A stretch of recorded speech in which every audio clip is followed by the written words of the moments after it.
Welcome to the Lens Lane podcast. Today we're in Cape Town and we're going to be talking about the music industry, getting a little bit of insight into the workings, how to get into the music industry, how to make money and be successful generally. So I'm joined today by Milan Rendall. He's a producer here in Cape Town and he's made a few tracks that have been on radio, been on iTunes and Spotify, getting quite a few plays all over the world even. And so yeah, welcome. Thank you for having me. So firstly, I just want to let you tell the listeners and viewers what you've achieved so far in your career. How long have you been doing what you're doing? Well, I think before I talk about what I've achieved, I must say that I started playing musical instruments when I was about 5 years old. Percussion was where I started, with drums, and then moved on to guitar, piano, and dabbled in saxophone. Very difficult instrument to play, so respect to everyone who can play a saxophone. And when I was about 9 years old, my father got this PowerBook G4. It was like one of the old versions of the new whatever MacBook Pro, and it had GarageBand on it. GarageBand, for those of you who don't know, it's a digital audio workstation. It's kind of like the Mac version of Fruity Loops. It's a little bit of a toy, but I got into it. Like, I discovered all the loops, I started putting them together, one thing led to another, discovered, oh, okay, I don't actually have to be the best player to make cool music. So that's where it started for me. And then I was in a band, and one of the guys in the band that I was in, who was just always into music, he discovered Ableton, and very soon after that I switched over to Ableton, and the rest has been history. I started taking things a little more seriously when I was about 17 years old, and I produced a track that got decent listenership and went up to Universal Records in Joburg to, I guess, learn about the industry, hear what they had to say, and they put me in touch with two producers here in Cape Town who have been sort of coaching me, mentoring me. Yeah. We've become good friends over the last 3-4 years. So that's just been a bit of my journey. And then as far as what I've achieved, I've been doing mixing and record engineering for different artists around Cape Town now for about 2 years. I've released 3 of my own tracks with my own name on the track title, and numerous other tracks for different artists where I've done work on the song. And you know, it's been a kind of a journey of trying to figure out what the best way to go about promoting is, honing my skill, figuring out what the audience likes, what the audience wants, figuring out how to get to radio, how to use my network. So I've been on national radio, I've been on local radio, and I've now in the process of bridging the gap between where I'm at and trying to get to like Trace and MTV and get music videos on TV. So that's kind of where I'm at. I'm still in that beginning phase of my career, trying to figure it out. By no means, at least I don't consider that I've achieved anything significant, but I know I'm working, I'm making steps, I'm getting there. But you've broken into the industry in some form.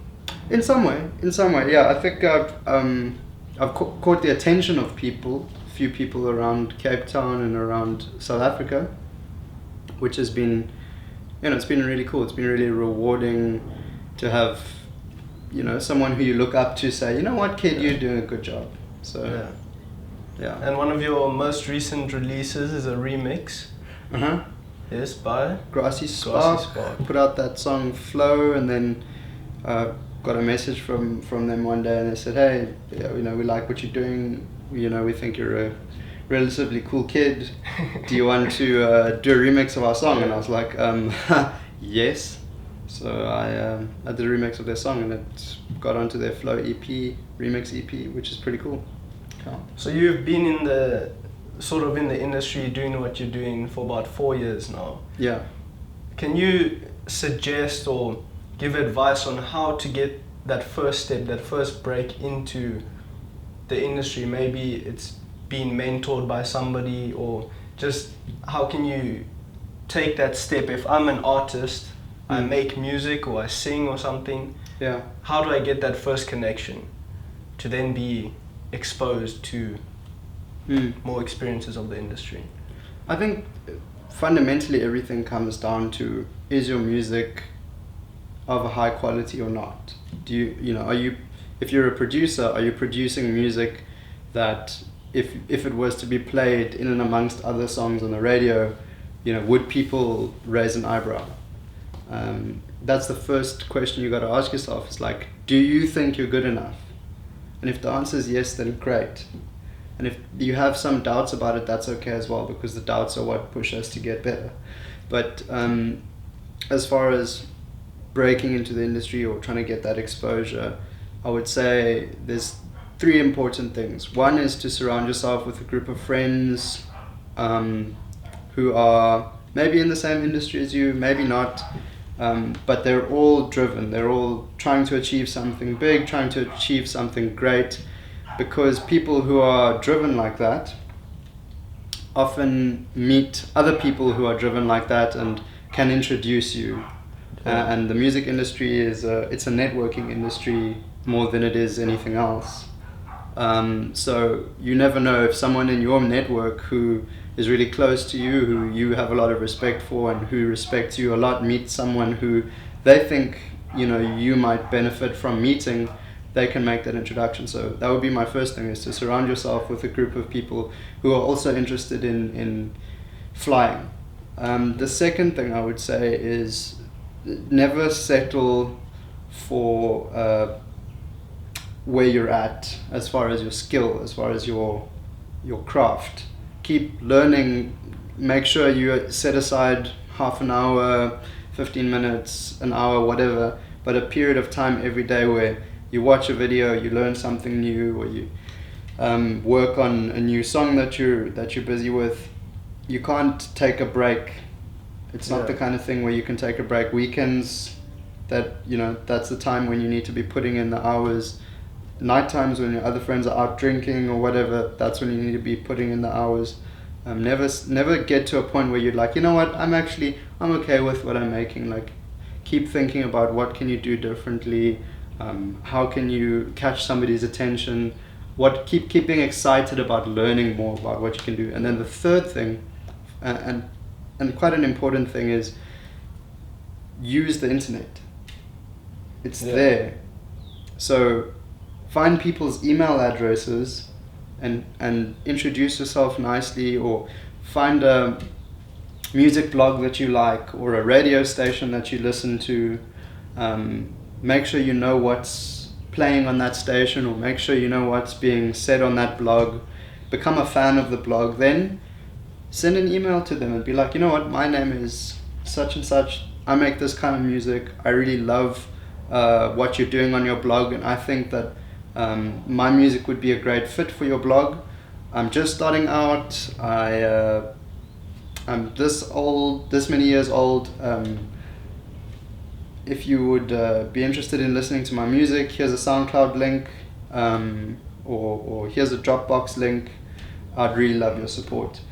And you'll hear, for every 100 emails you send, you'll maybe hear back from like 5 people, of which maybe 1 will be interested in actually helping you. But it's a game of numbers. So then the more emails you send, the more people you contact, the more inboxes you hit, the more you're actually generating exposure for yourself. People then, they become interested. Next time you send them an email, they'll be, oh look, I got an email from this person before and I didn't respond. Maybe I should listen. Maybe he's serious.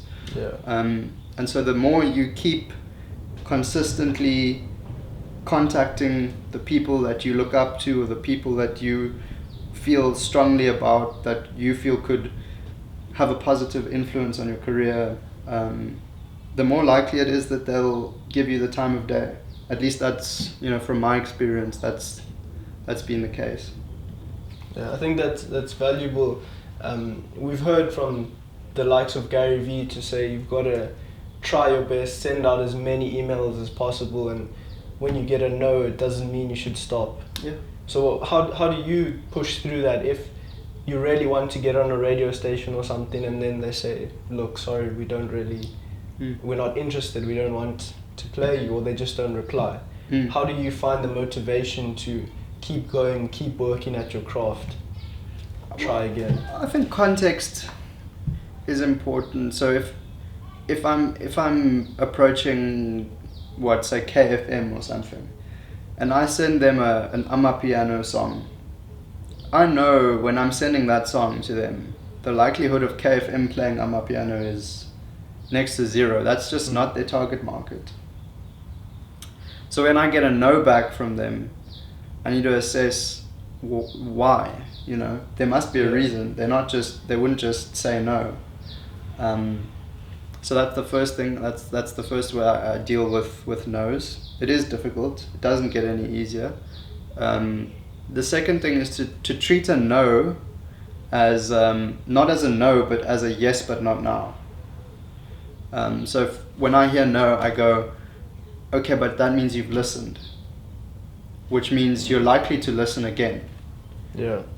So for me, when someone says to me, no, I won't playlist your music, I say, okay, which means you've taken the time to listen to it, which means that it's yes, but not now. So the next time I send you something, you're likely to open it. You're likely to listen to it.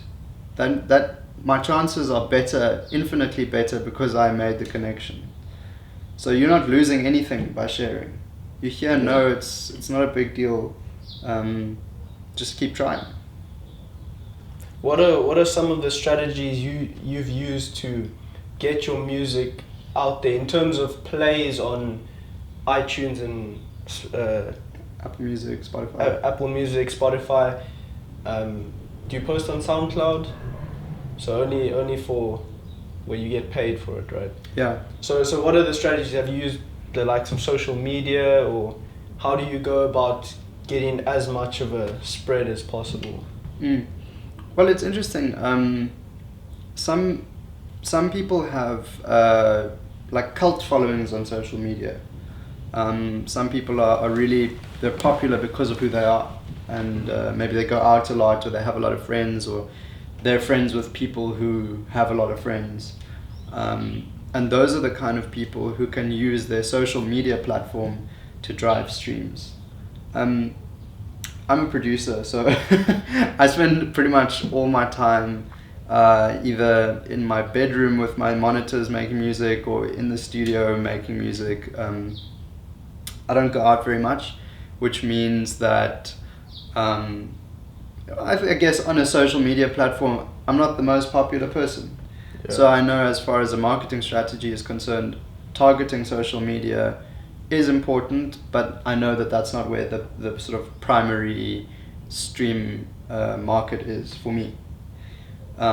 What I do is I attack the back end. So I know my product is of a certain quality. I back the music that I make. And so I employ the strategy that I spoke about earlier, where I find playlist editors on Apple Music, on Spotify. I find them online. You can look at websites like Rocket Reach or the Music Industry Connection, and you can find their email addresses. You can find their postal addresses. It's kind of like stalking. In fact, no, yeah. It's totally stalking. That's what I do. I stalk playlist editors. Yeah. It's kind of like stalking, and I go and I listen to their podcasts, or I read their blogs, and I understand the kind of music that they like, and then I pick the ones that I feel share maybe the aesthetic that I go for with my music, and I email them and I say, listen, I've listened to your podcast, or I've read your blog, I love this article in particular. I think the aesthetic that I'm going for with my music would be very, very sort of fitted to your playlist. Yeah. Please would you consider. So then I would approach those people, and I would kind of offer them my project, and also illustrate that I'm genuinely interested in what they do, and so over email develop a kind of relationship with them. So how I get the kind of streams that I get on Apple Music is because I basically cold called people and sent them my song, and they liked it and they playlisted it. Spotify hasn't been kind to me at all. I haven't figured it out yet with Spotify. I'm working on it. I think I'll get there in time. It's an ongoing thing. I've gotten a lot of no's from Spotify playlists. We made it onto some playlists, some Mzansi playlists with the likes of Nasty C and Teleman and a bunch of other like incredible artists. But they had very low listenership because Spotify just landed in South Africa.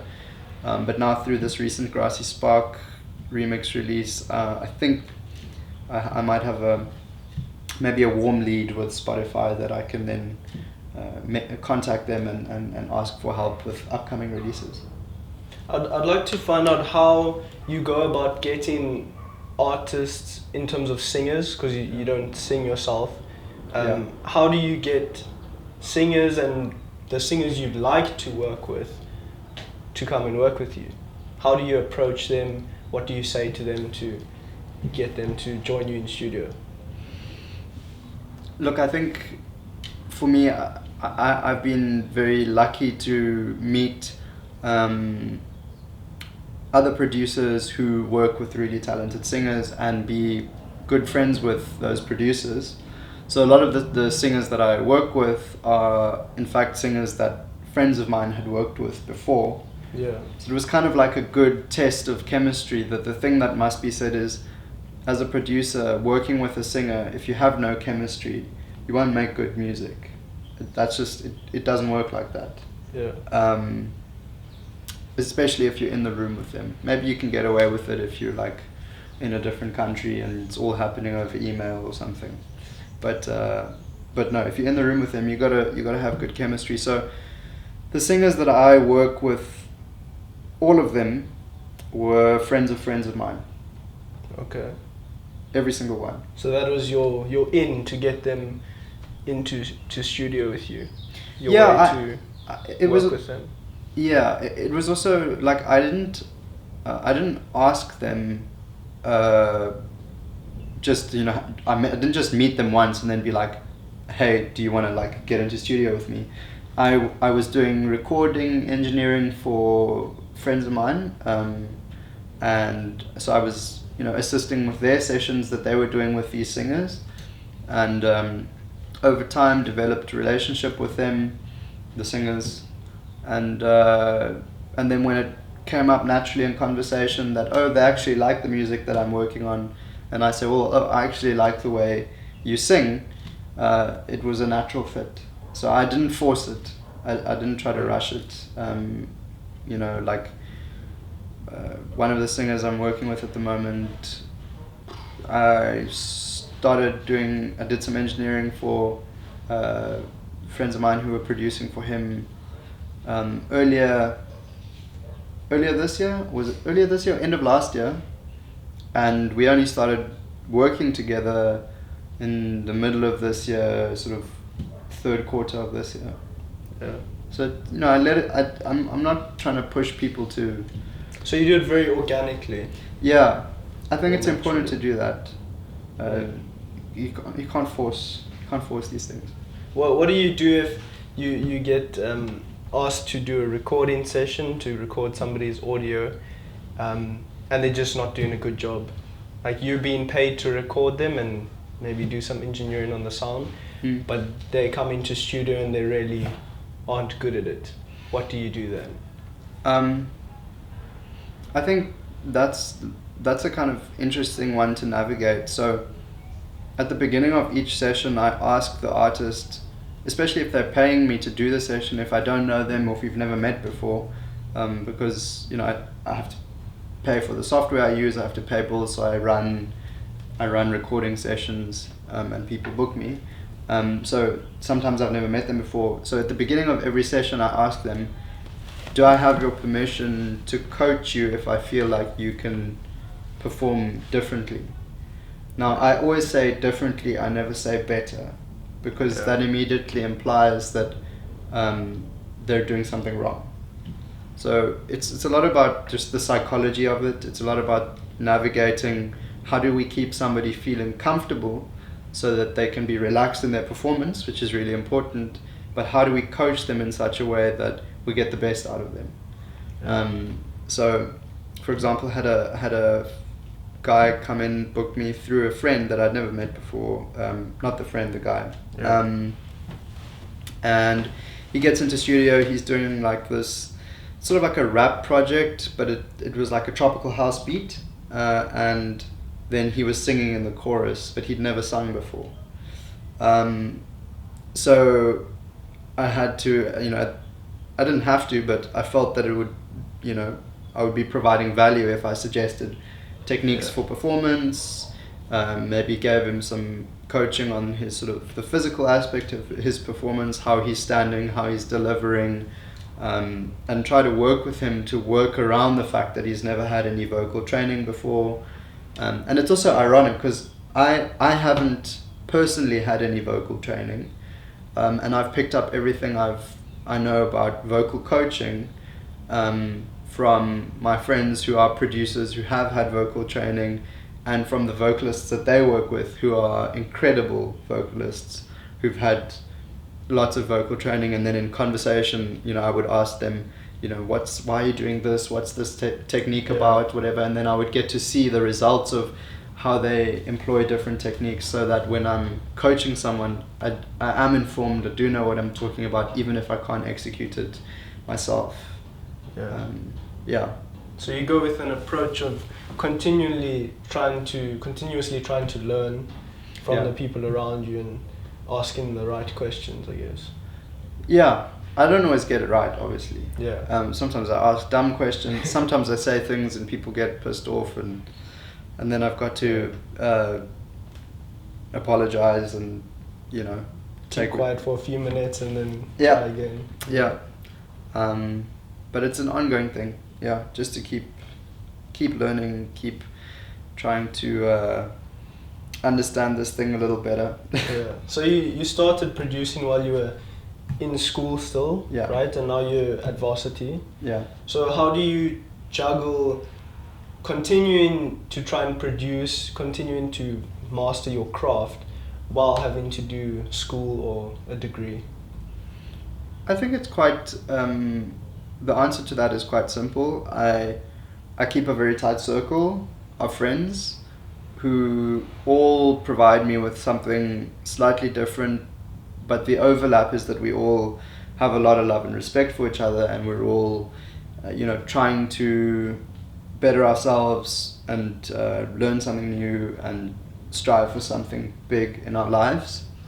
And I just make sure that I see them fairly regularly in a week, such that I'm not spending exorbitant amounts of time doing what I like to call loitering, where you're with your friends, but you're not really doing anything. You're all just sitting there on your phone, So I'll see people very deliberately and very consciously, and then in the evenings I do all my production work. I do my studio sessions. I mix. I master.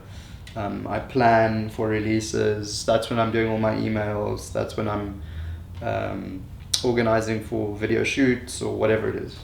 Does it ever get tough to continue doing work that you're being paid for, like recordings or mixing people's songs? Does it get tough to balance that between doing your own projects, trying to further your own music? Yeah, it can be tough if I don't really believe in the person's project. And it sounds like a horrible thing to say, but if I thought to myself in the beginning that I would like every single song I ever worked on, I would be lying to myself. So there have been times when I've been working on projects and I just don't like the project. I just, it's just not the kind of music for me. Or maybe I'm struggling with the mix and it's a bit frustrating. Then it can be difficult, because then obviously I'll want to work on one of my own projects or a different project that I really do like. And I know, okay, now I've got a deadline, I need to work on this person's project because they've paid me to do a good job, so I need to deliver. And in that situation, I guess I just push through and do my best. It is, if you're getting paid for it, it's you can love it, but it's work. And for me, I feel compelled to do the best job I can every time, regardless of how I feel about it. All right, I just want to mention some takeaways that I've learned from this conversation. I think it's very important to keep the right circle around you, as you've mentioned, the right friends, and stay close to your family. As long as they're motivating you in the right way, I think can be very beneficial and help you keep track of what you're trying to attain. Any new releases coming from you? Anything we should look out for? Yeah, I mean, we got some new projects with a friend of mine, Nicole Stain, coming up, and really huge projects with another friend of mine, Tando Squacha, and with Sishi, to name a few. And then probably in another week or two, I'll know for sure whether I have projects with another artist who I won't mention at this point, but. Yeah, there's some exciting projects. There's some things on the horizon. There are some things on the horizon, yeah. All right, it's been good to hear about your experiences and your insight. I think people can definitely take a few notes from what you've learned thus far, and hopefully we can have another conversation in some time, and maybe you'll have learned a few more things that South Africa can learn from, especially if they're trying to sort of follow in your footsteps, get into the music industry. And but thanks for having this chat with me. Thanks for having me. Yeah, to everybody listening or watching, I hope you've learned something. And it's been the Lens Lane podcast. Together, everything is light work.